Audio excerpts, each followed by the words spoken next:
I love that. Your explanation of LDL was fantastic. And I just heard this recently from Dr. Ben Bickman.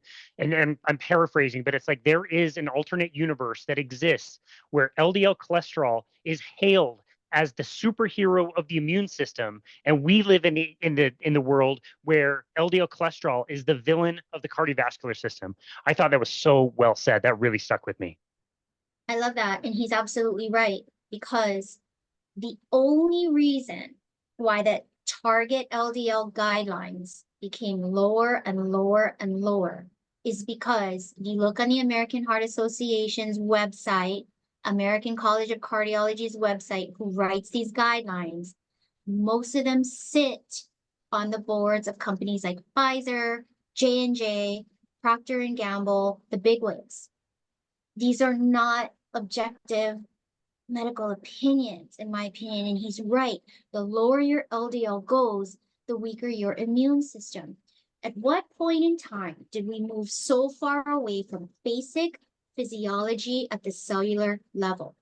We know you need cholesterol for healthy cell walls. Wait, what? Okay, so our human body is made up of trillions of cells, and we need cholesterol for every cell wall. Yeah, that's how important it is. We need cholesterol for hormone production.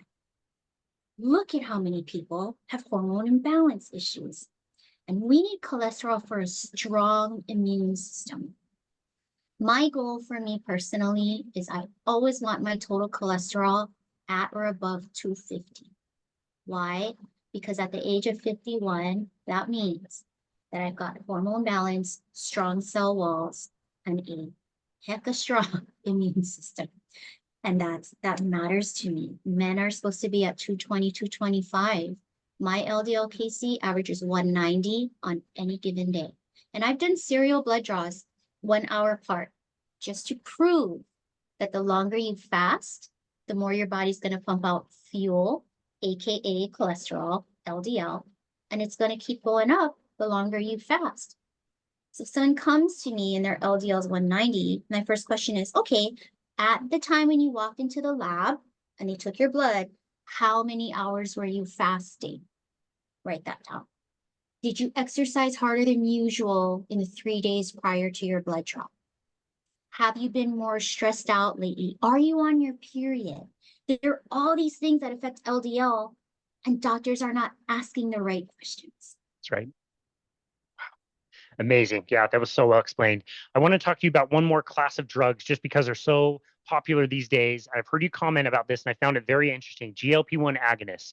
What is your opinion about the direction this is going? I think most people would think of Ozempic. There's a whole slew of different ones that are coming out for different indications. So there's type 2 diabetes indications and weight loss indications. And those are the same drugs as I understand, but different dosages, different goals. But as a pharmacist, what do you think about these? May I give you both my opinion and my experience? You can give me both. And just for the listener who is not watching, I saw Jodi roll her eyes maybe just slightly 2 or 3 times. Yes, I Okay. would love to hear both. My opinion is that this is going to be the next Oxycontin epidemic. Oof. Novo Nordisk is not a stupid company, okay? They know, the pharmaceutical companies know, people are lazy. What? I can get a shot once a week and lose all this weight? Sign me up. 95% of people are going to choose that over diet and exercise because people are lazy. We're literally becoming out of the Disney cartoon WALL-E, where we're all obese. We don't even know how to walk anymore. And we just sip on soda and watch TV all day, right? It's literally heading in that direction. People just start, please open your eyes and pay attention. That's my opinion. It's going to be the next Oxycontin epidemic. My experience has been, I have people coming to me that were put on Ozempic, Wegovy, Saxenda, Rybelsus, and Mounjaro by their physician. 0 education was given. 0 appropriate medical screening was done. So if you have a history of acid reflux, delayed gastric emptying, which is very common in diabetes, constipation. You are not an appropriate candidate for these medications. People are having severe impacted constipation. They are having to go to the ER. They are having to have sections of their colon surgically removed because of these drugs, but no one's talking about it. Why? Because I get emails all the time. So let's pretend I'm now Dr. Jodi, lazy, greedy Dr. Jodi, and I'm getting all these emails in my inbox from China, Vietnam, India, Mexico, Canada.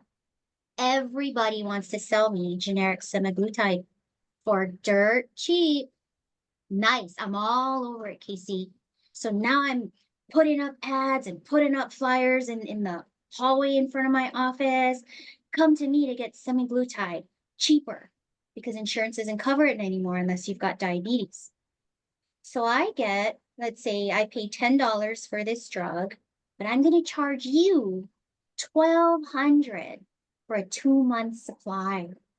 Not only do I get your money for that, I get to bill your insurance every single time you walk into my office for a 3-second injection.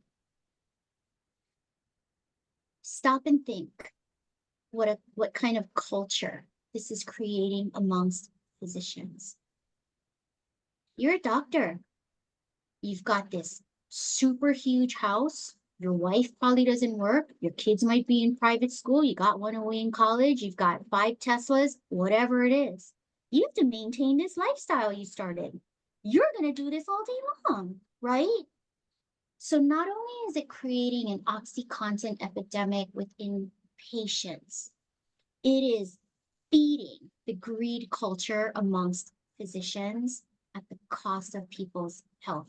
And at the end of the day, they still don't know how to eat or exercise. This is a disgrace. It's disgusting.